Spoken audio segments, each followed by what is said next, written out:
नमस्कार दोस्तों। चंपारण की पावन धरती से पारा चंपारण वाला यूट्यूब चैनल में आप सभी का स्वागत करता हूं, अभिनंदन करता हूं।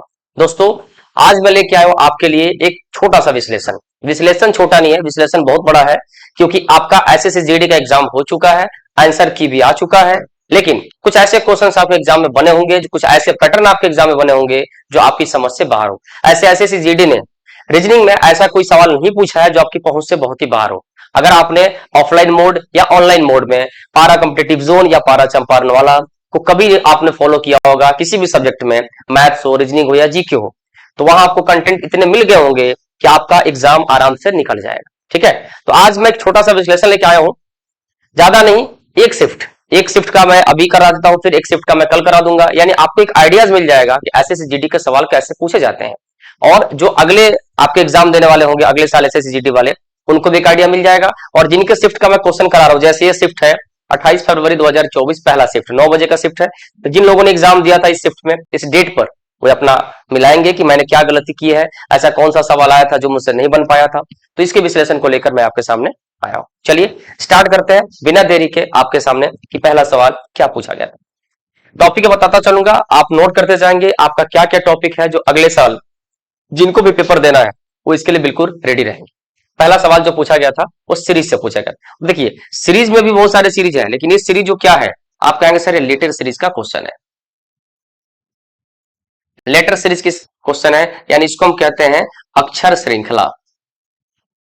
अक्षर श्रृंखला ये सवाल आपके एग्जाम पूछा हुआ है। बनाने का तरीका क्या है जी, सिंपल सा तरीका होता है, इसके पोजीशन को पहले लिखो। इसका जो पोजीशन होता है वो क्या होता है, तो आप कहेंगे सर इसका जो पोजीशन है 2 है,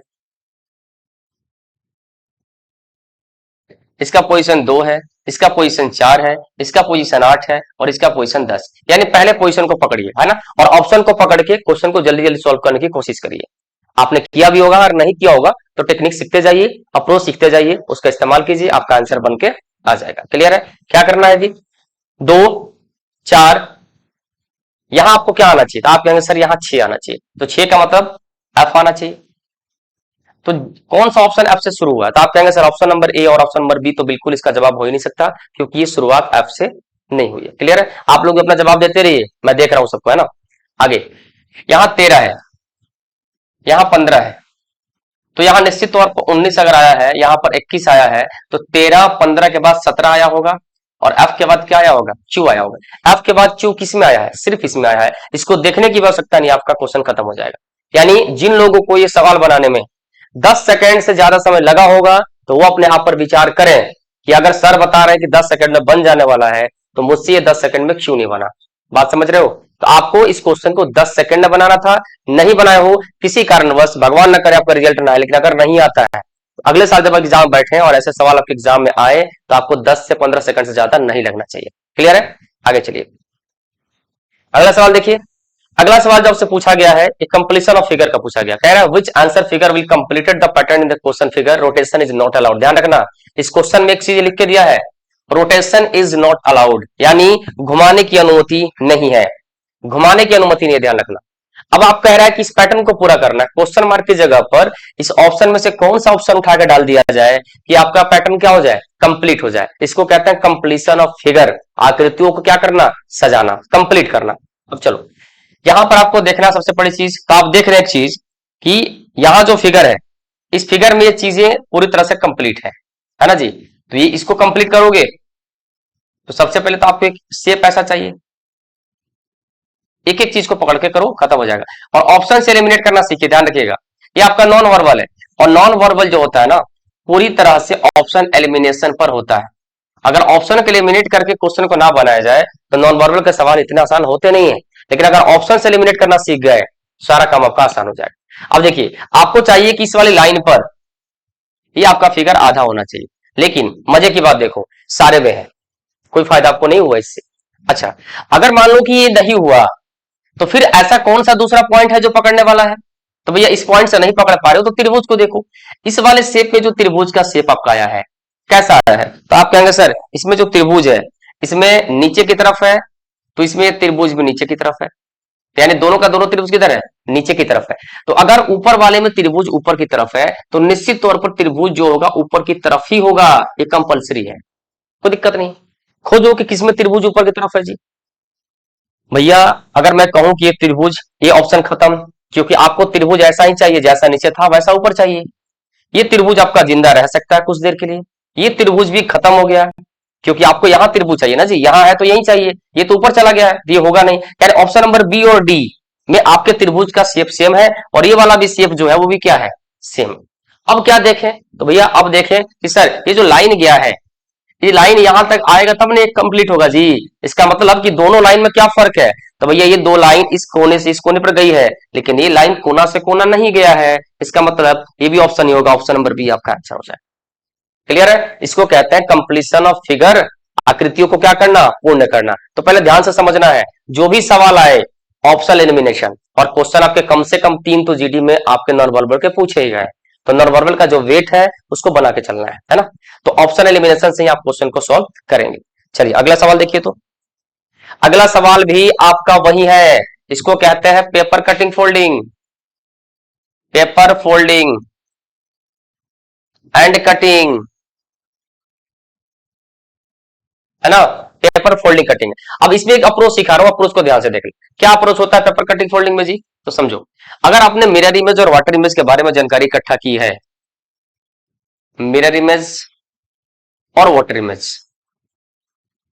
देखो मैं आपको आंसर बताने नहीं आया हूं, आंसर तो आप कहीं से ढूंढ लेंगे, मैं आपको विश्लेषण बताने आया हूं कि रियल में क्वेश्चन को बनाना कैसे है। अगर छूट गया तो फिर से जुड़ो और पारा चंपारण वाला के साथ बने रहो, हर चीज का सोल्यूशन आपको मिल जाएगा। देखिए सबसे पहले समझिएगा, पेपर को जो मोड़ा जाता है, इसका एक कहावत है कि जैसे पट बंद वैसे पट खोल, यानी पेपर कटिंग फोल्डिंग को कहते हैं कि जैसे जैसे पट बंद हुआ है वैसे वैसे उस पट को खोल दीजिए, वापस अपने अपने जगह पर पहुंच जाइएगा। तो सबसे पहले आपका जो पेपर फोल्ड हुआ है वो कैसे हुआ है, आप कहेंगे सर ऐसे हुआ है, ये एरो दिखाता है कि आपका जो पेपर ऐसे था ऐसे मुड़ गया, है ना, यानी ऐसे मुड़ गया। मैं एक एग्जांपल दिखाता हूँ, एक पेपर जगह समझो, उसमें से हट के दीजिए, नहीं छोड़िए, यहाँ देखिए ध्यान से देखिए इस पेपर को, कह रहा है कि ये पेपर पहले ऐसे था, एरो ऊपर जाने का मतलब कि इस पेपर को कैसे मोड़ दिया गया जी, तो आप कहेंगे सर इस पेपर को ऐसे मोड़ दिया गया, यानी ये जो पेपर खुला था ये पेपर ऊपर की तरह क्या हो गया है, फोल्ड हो गया है। क्लियर, ऐसे मोड़ दिया। अब दूसरी बार ये क्या किया है, जब ये पेपर मुड़ के आधा हो गया था तो उसको इससे मोड़ दिया, यानी इस पेपर को कैसे मोड़ दिया गया, ऐसे मोड़ दिया। बात समझ में आया। अब देखिए ये शेप आपका बना, और उसके बाद ऐसा निशान आपको बना दिया गया, काट काट के एक रेक्टेंगल का निशान और दो छोटे छोटे वृत्तों का निशान बना दिया गया। अब कह रहा है कि जब इसको मैं खोलूंगा तो कैसी आकृति बनती हुई दिखाई देगी। तो बात समझना, जैसे जैसे बंद हुआ है वैसे वैसे खोलना है, यानी जब यहां से खोलना चालू करोगे तो पहला जो खोल होगा वो ध्यान रखना वो ऐसे खुलेगा, क्यों, क्योंकि सबसे लास्ट में बंद ऐसे ही हुआ है तो ऐसे खुलेगा। तो दो ही तरफ से ना खुल सकता है, या तो दाएं बाएं खुल सकता है या तो ऊपर नीचे खुल सकता है, सिंपल सी बात है। तो बाबू एक बात बताओ, जब दाएं बाएं खुलेगा तब किन किन चीजों का ध्यान रखना है, जब ऊपर नीचे खुलेगा तब किन किन चीजों का ध्यान रखना है। कभी कभी ऐसा भी होता है कि पेपर को तिरछा मोड़ दिया जाता है, यानी ये ऐसे ना करके ये तिरछा ऐसे मोड़ देता है, तो इसकी चर्चा हम करेंगे, है ना, आप साथ में जुड़े रहिए, सब चीज मिलेगा। बस अभी जो है उसको देखते हैं। तो ध्यान रखना, जब भी पेपर को मोड़ा और खोला जाता है तो ध्यान रखना कि जब भी पेपर को दाएं और बाएं की तरफ मोड़ा जाए तो वो काम करता है मिरर इमेज की तरफ। और मिरर इमेज कहता है कि आप जब आईने के सामने खड़े होइएगा तो आपका दायां हाथ बाएं तरफ दिखेगा, बायां हाथ दाएं की तरफ दिखेगा। कभी भी ऐसा नहीं हुआ आपके जीवन में कि आपका सर नीचे चला गया हो, पैर ऊपर आ गया, अगर ऐसा हुआ तो घर वाले भाग जाएंगे, क्यों, क्योंकि आपके देह पे कुछ आ गया है।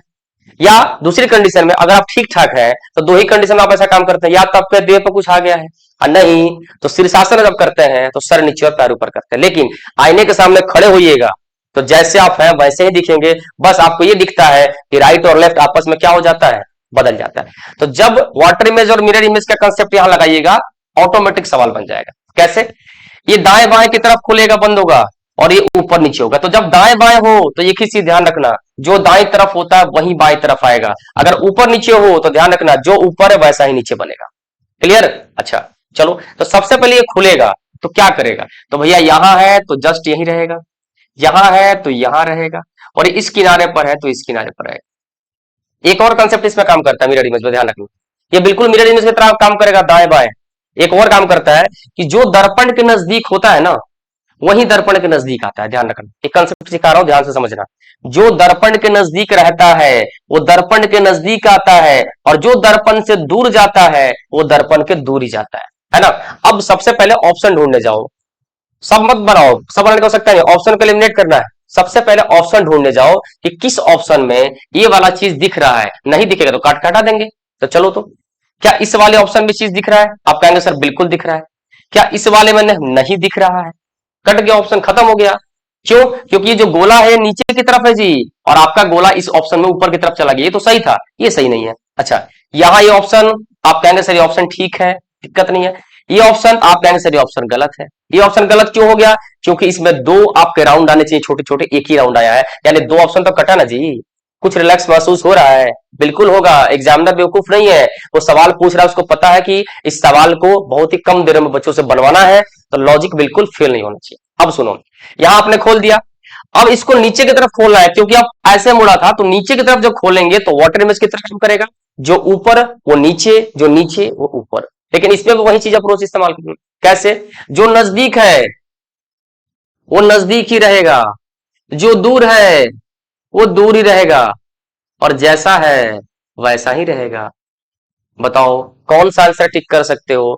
तो आप कहेंगे सर अगर मैं टिक करना चाहूं तो ऑप्शन नंबर बी मुझे टिक करने का मन कर रहा है, डी नहीं मन कर रहा। क्यों? क्योंकि देखो ये नीचे था ना, तो इसको ऐसे काउंट करते हैं, तो इसके पास आना चाहिए।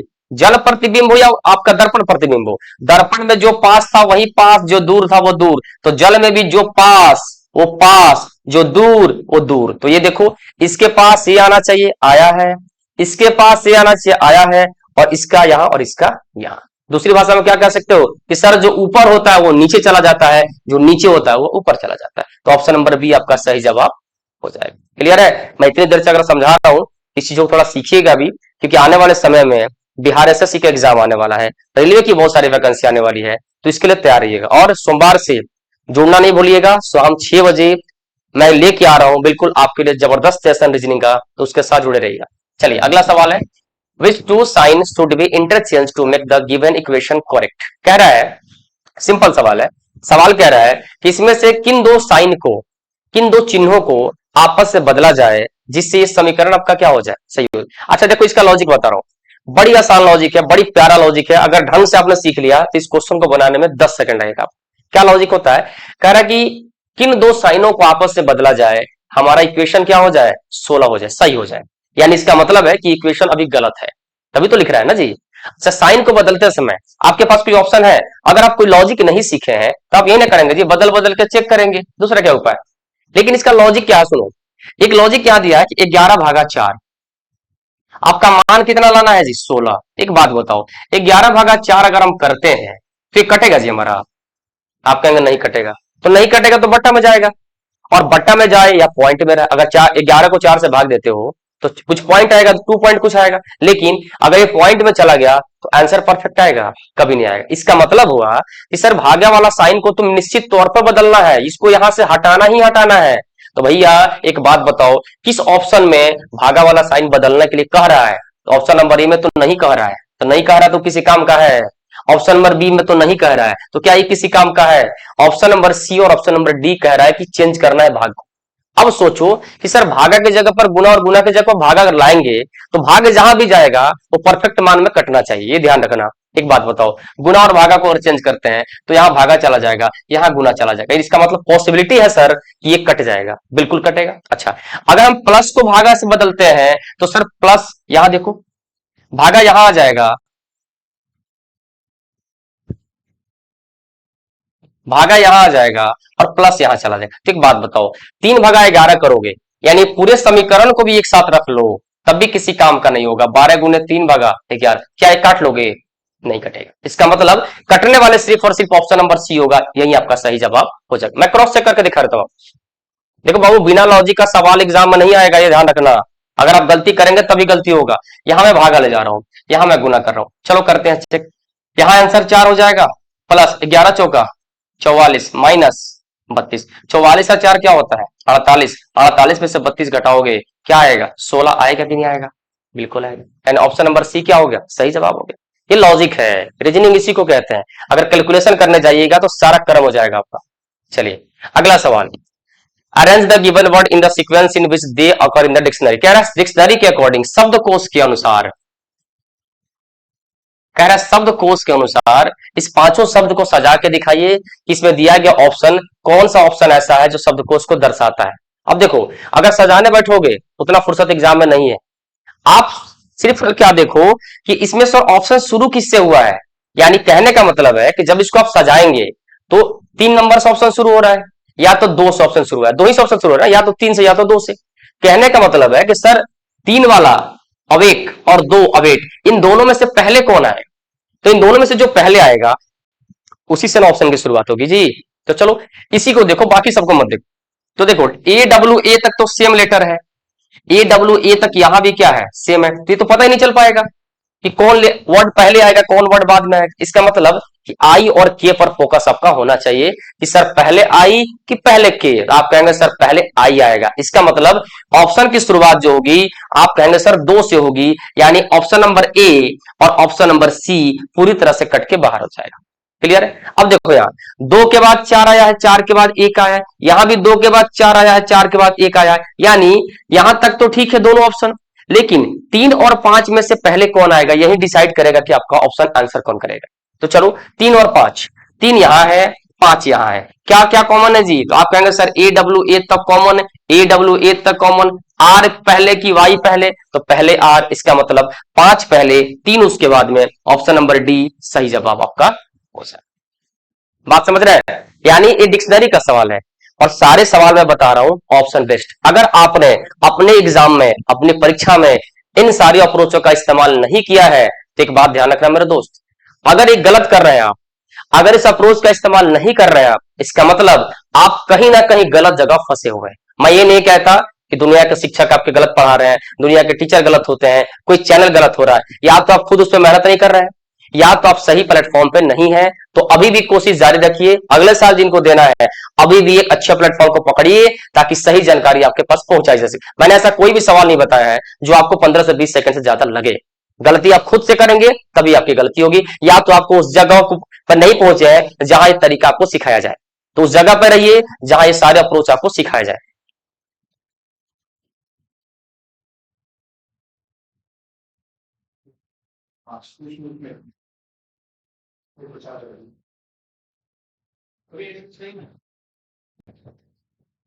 चलिए अच्छा, यहां थोड़ा सा ऑप्शन में दिक्कत है क्या, 1 2 3, अच्छा ये 4 नंबर होना चाहिए। अच्छा तो मैं फिर तो चेक करना पड़ेगा, फिर रुक जाइए रुक जाइए, ये थोड़ा सा लिखने में गलत हुआ है। यहाँ देखिए ये 4 नंबर मान लीजिए, चलो फिर से चेक कर लेते हैं। तो फिर तो 3 और 2 इसको कहलाएगा। अब इसमें 3 कौन है 2 कौन है, क्वेश्चन चेक करो, एक बार रुक जाइए मैं क्वेश्चन क्रॉस चेक कर लेता हूँ। 3 नंबर पर अवयव दिया है कि 3 नंबर पर अवयव दिया हुआ है, पीडीएफ खोलिए उसको।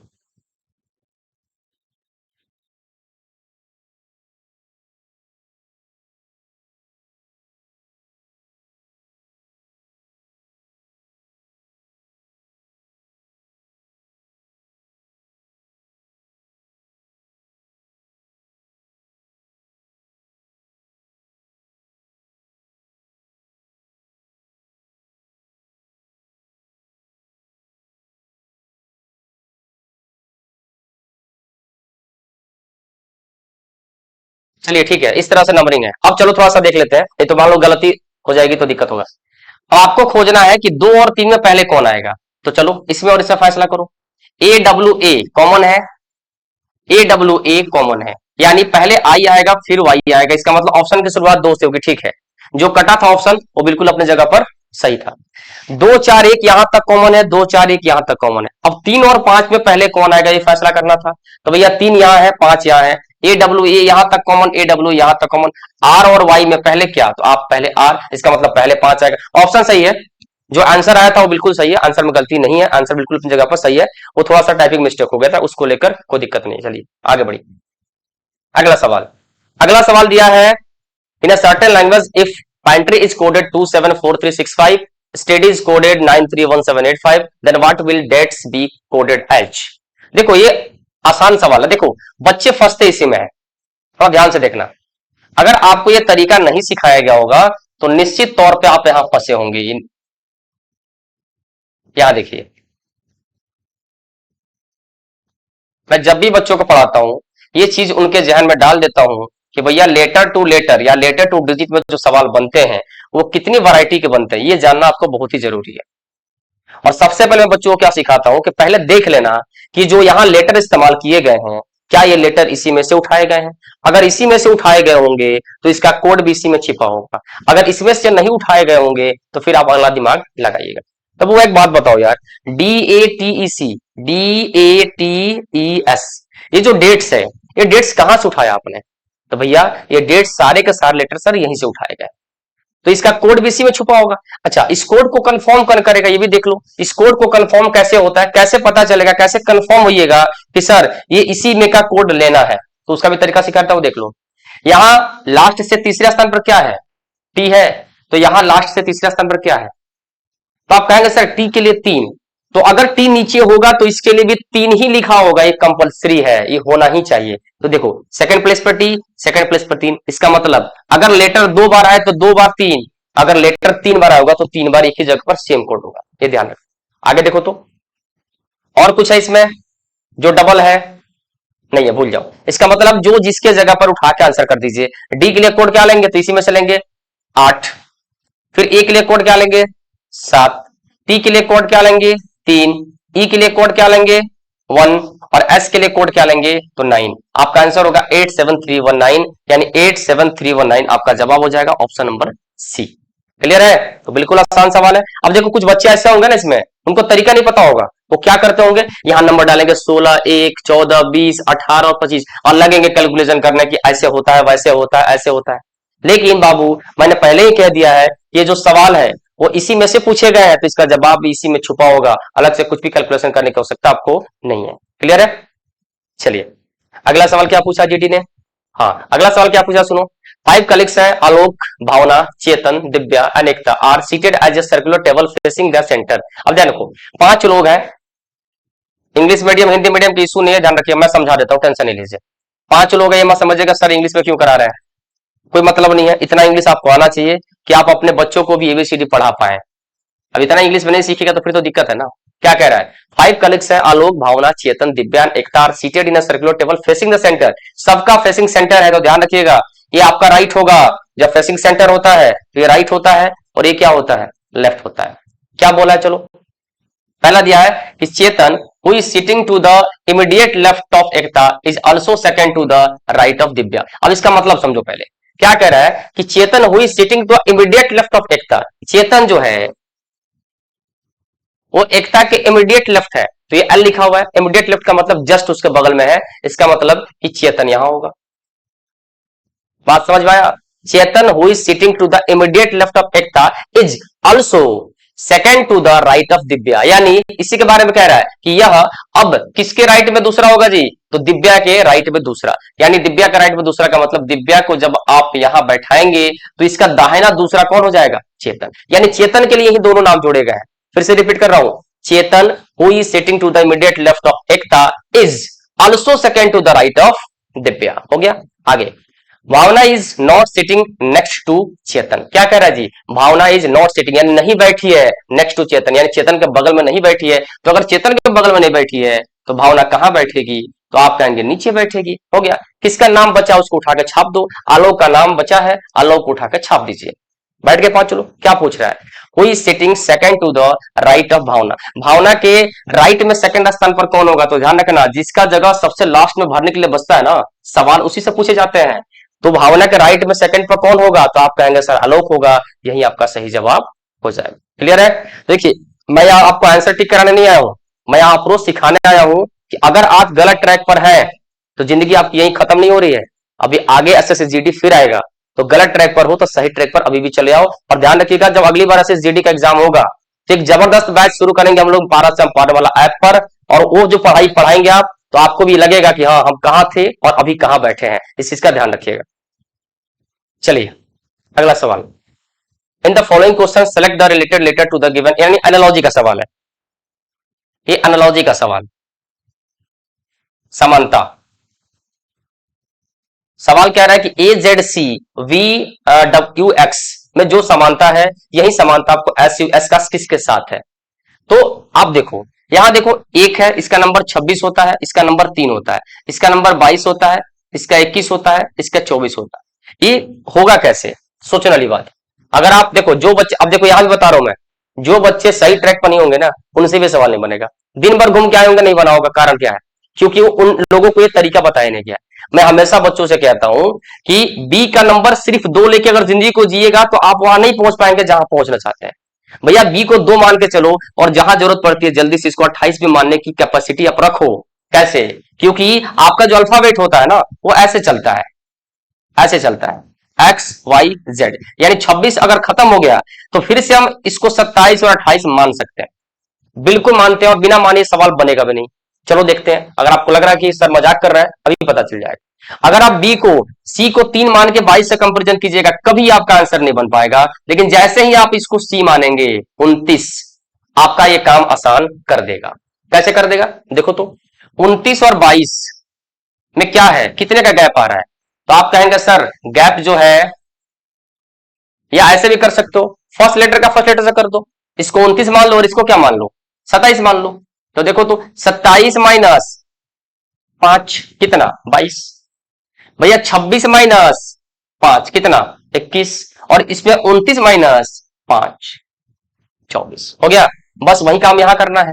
भैया ये 19 होता है, ये 21 होता है, ये 19 होता है। 19 में से जब 5 घटाएंगे तो 14 आएगा, 21 में से 5 घटाएंगे 16 आएगा, और फिर 19 में से 5 घटाएंगे तो फिर 14 आएगा।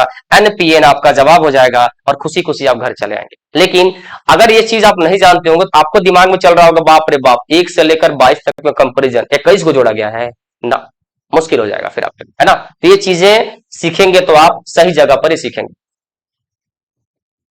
चलिए फिर से, विच टू नंबर शुड बी, इस बार आप साइन चेंज नहीं करना है, इस बार नंबर चेंज करना है। लगाओ दिमाग। कह रहा है कि which two number should be interchange to make the given equation correct. Correct, ये जो इक्वेशन है ये गलत है। और यहाँ एक अप्रोच जो सिखाने जा रहा हूं, जो शायद आज के पहले आपने देखा भी नहीं होगा। क्या सिखा रहा हूं, ध्यान से समझो। ये इक्वेशन गलत है जी, इस इक्वेशन को सही करना है। कैसे सही करोगे, ध्यान से समझो। पहले ये बताओ कि अगर इक्वेशन ही गलत है तो कितना गलत है, कितना गलत है, कैसे गलत है। भैया इसका मान 43 तो नहीं आया होगा ना, यानी इसका मतलब तभी तो गलत है। अगर इसका मान 43 आ जाएगा तो इक्वेशन गलत कहां हुआ, सही हो जाएगा। अगर गलत है तो क्या 43 से कम है, और अगर गलत नहीं है सही है तो क्या 43 से ज्यादा है, ये कैसे पता चलेगा। तो सबसे पहले मैं जो अप्रोच इस्तेमाल करता हूं वो कर, क्योंकि आपके पास कोई तरीका नहीं है। आप क्या करिएगा बताइए ना, यहां से उठा के इंटरचेंज कीजिएगा, 5 को 28 से बदल सकते हैं जी, अगर लॉजिकली देखा जाए। थोड़ी देर के लिए मैं नियम, उस नियम पर फिर आ रहा हूं, थोड़ी देर के लिए अगर देखा जाए तो समझो, 5 और 28 आपस में बदल सकता है क्या। आप कहेंगे सर नहीं बदल सकते, पॉसिबल नहीं। कारण है ना, अगर यहाँ 5 को 28 के साथ आप बदलेंगे तो भैया 10/28 होगा, वो कभी कटेगा नहीं, कटेगा। तो जब नहीं कटेगा तो इक्वेशन ऐसे भी कुछ नहीं आ पाएगा, तो ये गलत हो जाएगा, है ना। 21 को 25 से बदल सकते हो क्या, आप कहेंगे सर बदल सकते हैं, 21-25 में कोई खास अंतर नहीं है, यहाँ 25 रख सकते हैं, यहाँ 21 रख सकते हैं, यानी इसकी पॉसिबिलिटी है, आप कर सकते हैं, कोई दिक्कत नहीं है। अच्छा, तीसरे ऑप्शन में क्या है जी, क्या बदलने के लिए कह रहा है, कह रहा है सर 10 को 43 से बदल दीजिए। बाकी बात बताओ यार, 43 अगर यहां रख देंगे, 10 अगर यहां रख देंगे तो क्या इक्वेशन सही हो जाएगा, कैसे सही होगा, कहां से सही होगा। अगर आप 21 गुने 43/5 करने जा रहे हैं तो इक्वेशन तो वैसे भी गलत हो जा रहा है। यानी आप जब तक परफेक्ट मान नहीं काटेंगे भागा में, तब तक आपका मान तो सही होगा नहीं। तो ऑप्शन नंबर सी भी आपका गलत हो गया। लास्ट ऑप्शन कह रहा है कि 21 को 28 से बदल दीजिए ना, क्या दिक्कत है। तो बाबू 21 को 28 से बदल दो ना, हमको कहां दिक्कत है। 28 लिख लो यहाँ, 21 लिख लो यहाँ। इसका मतलब हुआ कि सर ऑप्शन नंबर बी और ऑप्शन नंबर डी, इन दोनों में से कोई एक जवाब होगा।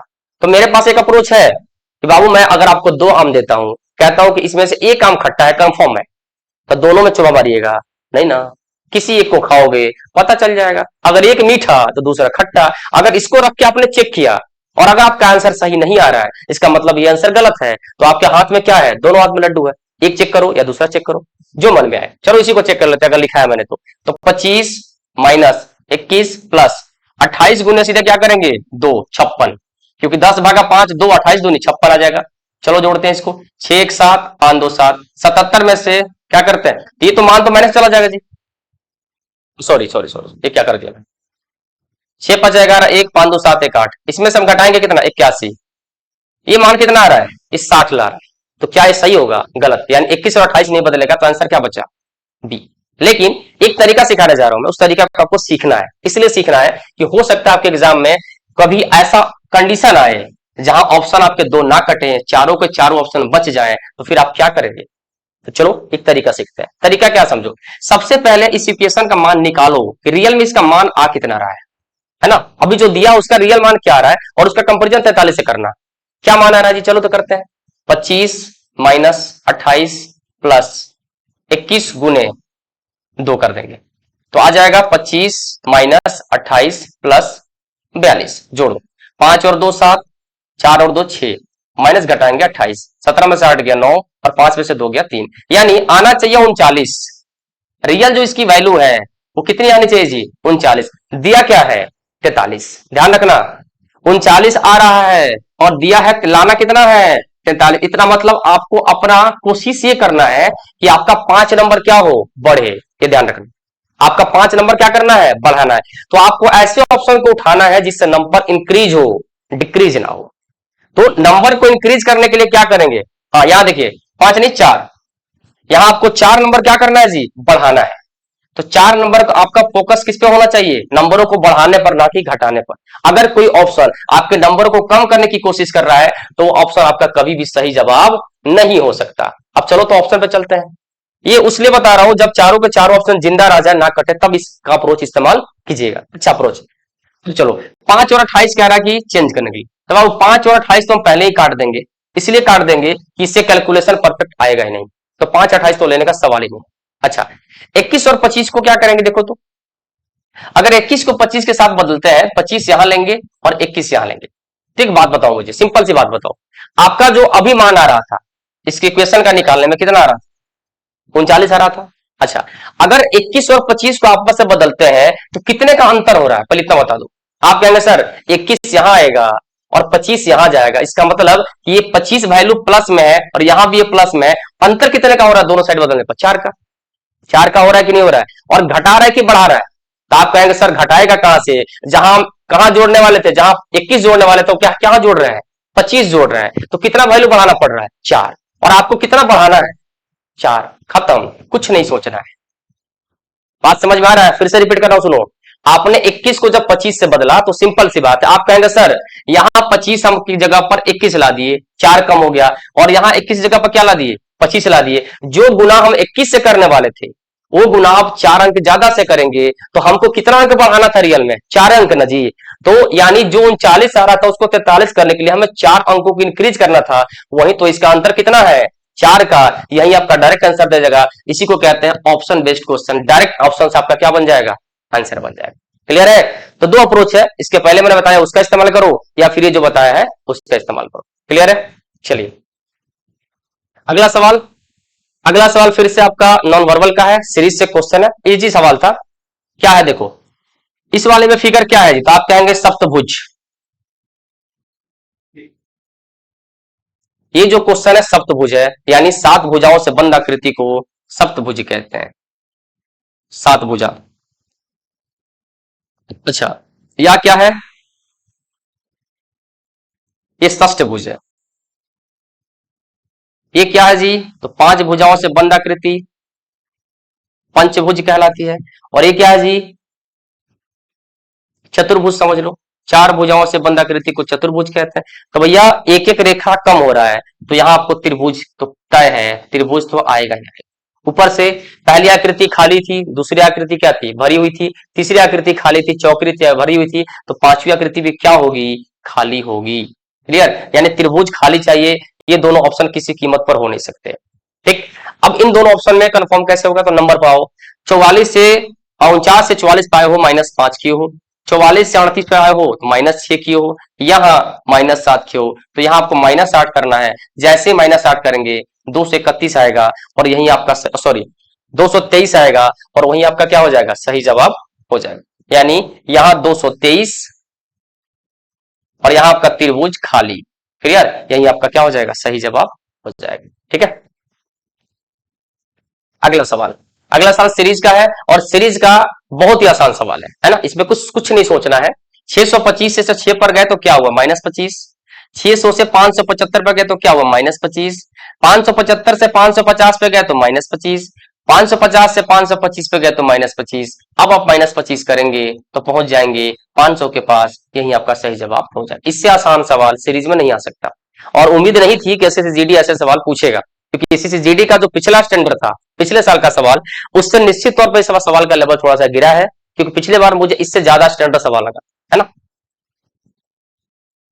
चलिए फिर से एक सवाल, 5 person A, B, C, D and E are sitting around a circular table facing toward the center, not necessarily in the same order. Only one person is sitting between C। हाँ, यहां तक दिया है आपका कि सबका जो फेस है वो अंदर की ओर है, 5 लोग हैं, एक ही सेट में सिटिंग अरेंजमेंट के 2 क्वेश्चन दिए गए। क्लियर है जी, एक ही सेट में सिटिंग अरेंजमेंट के 2 क्वेश्चन। क्या कह रहा है, सेंटर की ओर फेस है तो राइट और लेफ्ट भी है, वो कंफर्म है, ये राइट हो जाएगा, ये लेफ्ट हो जाएगा। क्लियर है। चलिए क्या कह रहा है, only one person is sitting between C and D when counted one sided only. हाँ चलिए, सी एंड डी के बीच में एक आदमी बैठा है जी, ओनली वन पर्सन, लेकिन हमें नहीं पता है, तो हम ऐसे इस चीज को सेट कर सकते हैं, यहां किसी आदमी को बैठाते हैं और सी और डी के बीच में कितने लोग बैठे हैं, तो आप कहिएगा एक आदमी, यानी only one person is sitting between C and D, एक पर्सन सी और डी के बीच बैठे हैं, तो हम इसलिए लिखे इस तरह क्योंकि हमें नहीं पता है सी राइट साइड है कि सी लेफ्ट साइड है, जो होगा आगे देख लेंगे। आगे कहता है, कह रहा है B sitting second to the left of D, कह रहा है बी जो है वो डी के लेफ्ट में सेकंड है, B is sitting second to the left of D, D के लेफ्ट में सेकंड बी होगा, तो अगर डी यहां होगा तो बी यहां होगा, और अगर डी यहां होगा तो बी यहां हो नहीं सकता। इसका मतलब एक कंफर्म हो गया कि यहां डी होगा तो यहां बी होगा, और यहां जब क्योंकि देखिए अगर यहां हम डी को लेंगे तो लेफ्ट में दूसरे स्थान पर निश्चित तौर पर कौन होगा, सी ही होगा, लेकिन कह रहा है कि B is second to the left of D, यानी डी के बाईं ओर सेकंड प्लेस पर बी होना चाहिए, तो जब हम यहां डी को लेंगे तभी तो आप यहां बी को बैठा सकते हैं, नहीं तो कैसे बैठाइएगा। तो जब डी यहां कंफर्म हो जाएगा तो आपको पता है कि यहां कौन कंफर्म हो जाएगा, सी कंफर्म हो जाएगा। ठीक है, आगे क्या बोला है जी, कह रहा A is sitting to the immediate right of B, A is sitting to immediate right of B, B के इमीडिएट राइट में कौन है, ए है, इसका भी जगह क्लियर हो गया। अब खाली स्थान पर कौन बैठा है, तो कह रहा है who is sitting on the immediate right of C, C के इमीडिएट राइट में कौन बैठा है, तो भैया सी के इमीडिएट राइट में तो बी बैठा है, यही आपका क्या हो जाएगा, जवाब हो जाएगा, आंसर नंबर ए आपका सही जवाब हो जाएगा। Who is sitting on the immediate right of C, तो सी के राइट में कौन बैठा है, बी बैठा है। अधिकतर सवाल जो पूछे जाते हैं वो खाली स्थान बचा होता है उसके बारे में पूछा जाता है, लेकिन यहां नहीं पूछा है, इसके बारे में पूछा, तो आपका आंसर यही हो जाएगा। एक बार मैं मैच कर लूं, ऐसा नहीं कि पढ़ने में गलती हो गया हो। दिया only one person is sitting between C and D when counted from one side only. ठीक है, B is sitting second to the left of D, D के लेफ्ट में सेकंड बी है, ठीक है। A is sitting to the immediate right of B, A is sitting to the immediate right of B, ठीक है। Who is sitting on the immediate right of C, C के right में immediate कौन है जी, हाँ ठीक है। चलिए अगला क्वेश्चन, अगला सवाल क्या है, हाँ ब्लड रिलेशन का सवाल है। खैर if R Guna S means R is mother of S, if R plus S means R is son of S, यानी ये साइन जो दिया है गुना का मतलब दिया है mother, R is the mother of S, ठीक है। प्लस का साइन जो दिया है ये दिया है R is son of S, भागा का जो साइन दिया है वो दिया है R is daughter of S,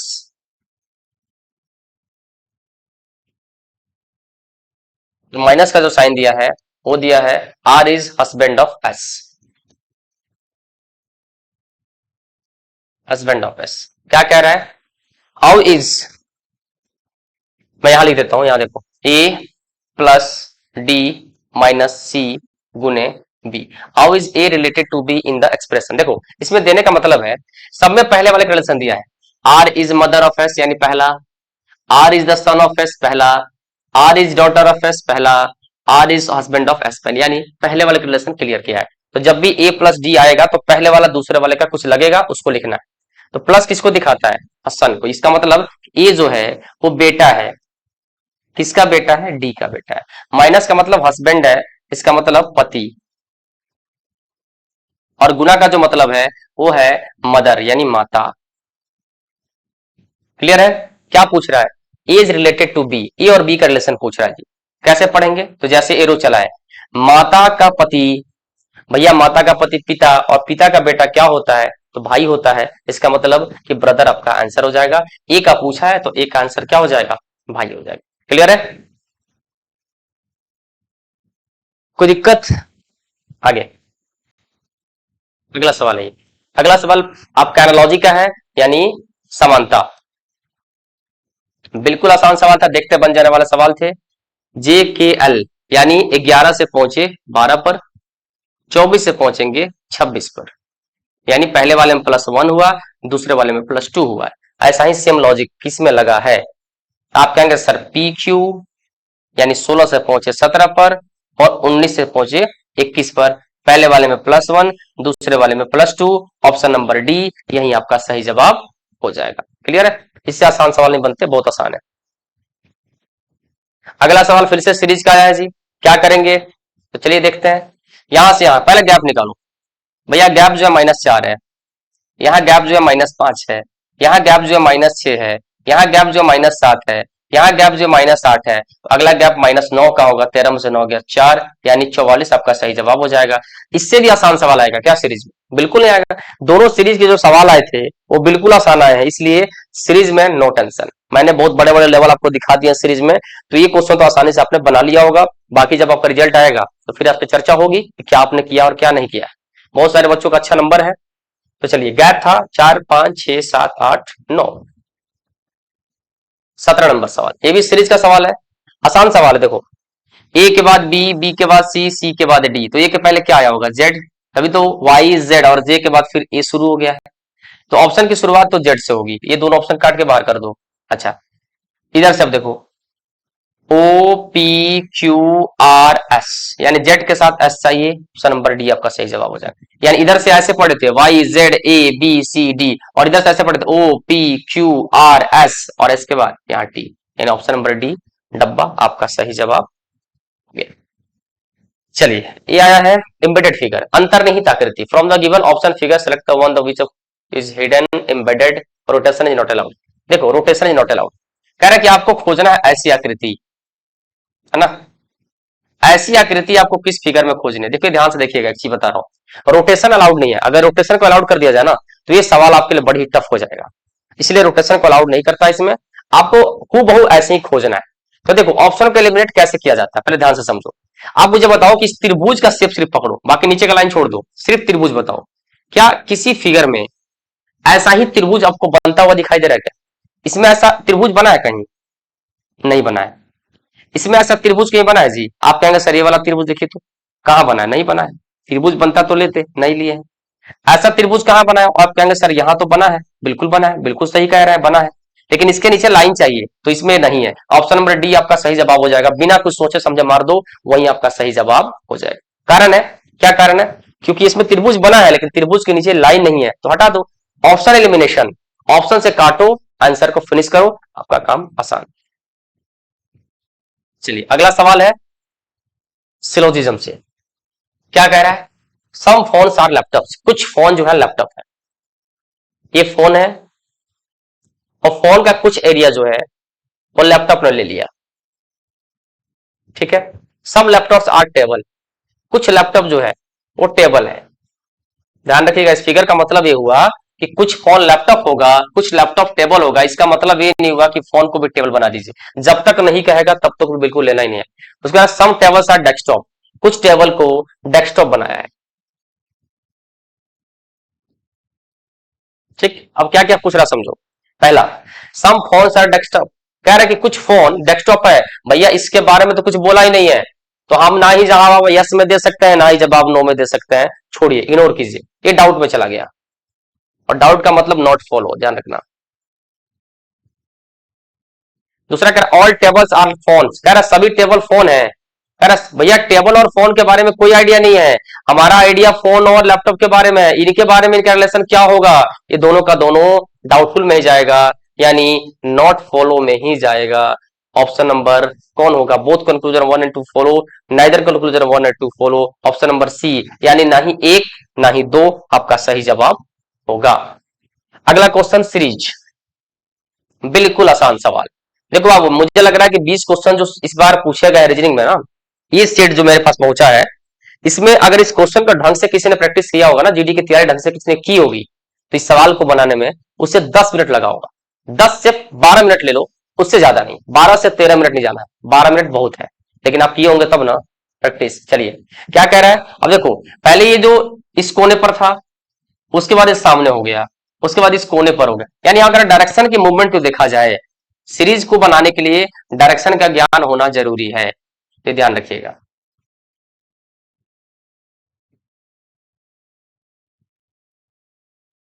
सबसे पहले ये जो दिशा था वो दिशा क्या था? साउथ ईस्ट था। इसके बाद ये यहां चला आया, आप कहेंगे सर ये 45 डिग्री दाहिनी ओर घूम गया है ना। उसके बाद यानी उसके बाद फिर इस कोने पर आया, फिर यहां आया, यानी ये दाहिनी ओर घूम रहा है जी। कितना कितना डिग्री? तो आप कहेंगे सर 45 डिग्री। इसके बाद वेस्ट में अगर लास्ट में है तो अब यहाँ नॉर्थ वेस्ट में आना चाहिए। तो नॉर्थ वेस्ट में किसमें है? आप कहेंगे सर 3 ऑप्शन में नॉर्थ वेस्ट में, इसमें नहीं है तो इसको काट दो। यानी 45 डिग्री रोटेशन हुआ है ऐसे घूमते घूमते, तो यहां जो था वो घूम के यहां जाएगा, तो कंफर्म है। तो तीनों ऑप्शन में है। उसके बाद अब कहेंगे सर तीनों में है तो कैसे करेंगे? तब नीचे वाला आकृति पर ध्यान दो। ये जो आकृति है पंचभुज वाली, ध्यान रखना इसका जो बेस है उस पर एरो बना हुआ है, इसका जो बेस है उस पर एरो बना हुआ है, बेस पर एरो बना हुआ है, बेस पर एरो बना हुआ है, तो यहां भी बेस पर एरो बनाना होगा, ध्यान रखना है। इसके बेस पर एरो बना तो है, लेकिन एरो का मूवमेंट एक ही साइड है, ये आपस में क्रॉस कर गया है तो खत्म। ये बेस पर नहीं बना है, एक लाइन पर बना है, ये भी खत्म। ऑप्शन नंबर सी बच गया क्या? नहीं नहीं नहीं, यही होगा ना। ठीक है ठीक है ठीक है, ये तो बेस पर नहीं तो किनारे बना है, कोने पर बना है, ये नहीं होगा, ये नहीं होगा, यानी ऑप्शन नंबर बी आपका सही जवाब हो जाएगा। क्लियर है? तो चलिए लास्ट क्वेश्चन आपके लिए ये रहा। कह रहा स्लॉट, स्लॉट का कोड बनाया है PHLP, और आपसे पूछ रहा है योगा का कोड क्या होगा। देखो क्या हुआ है, 19 पे 16 आ गया, 12 पर 8 आ गया है, 15 पर 12 आ गया है, 20 पर 16 आ गया, यानी पहले वाले में -3 फिर -4, यानी -3 -4 फिर -3 फिर -4। तो चलो 25 15 7 1, पहले -3 तो 22, फिर -4 तो 11, फिर -3 तो D, और फिर -4 तो 27 में 4 गया W, यानी VKDW, VKDW option number B आपका सही जवाब हो जाएगा। क्लियर है? तो चलिए आपको देखिए ये मैंने दिखाया है कि क्वेश्चन के बनाने का अप्रोच कैसे इस्तेमाल करना है, यानी गलत जगह पे है तो सही जगह पर अभी भी आके और पढ़ाई कीजिए ताकि आपकी नौकरी हो। आप उसी के लिए मर रहे हैं ना, नौकरी के लिए, तो सही जगह पर ही नौकरी होगी। तो चलिए हंसते रहिए मुस्कुराते रहिए, फिर आपके लिए एक अलग से सेट लाऊंगा, दूसरे एग्जाम का, दूसरे शिफ्ट का, दूसरे टाइम का, फिर दिखाऊंगा कि उसका अप्रोच कैसे इस्तेमाल किया जाता है। तब जुड़े रहिए पारा चंपारण वाला के साथ। Thank you so much.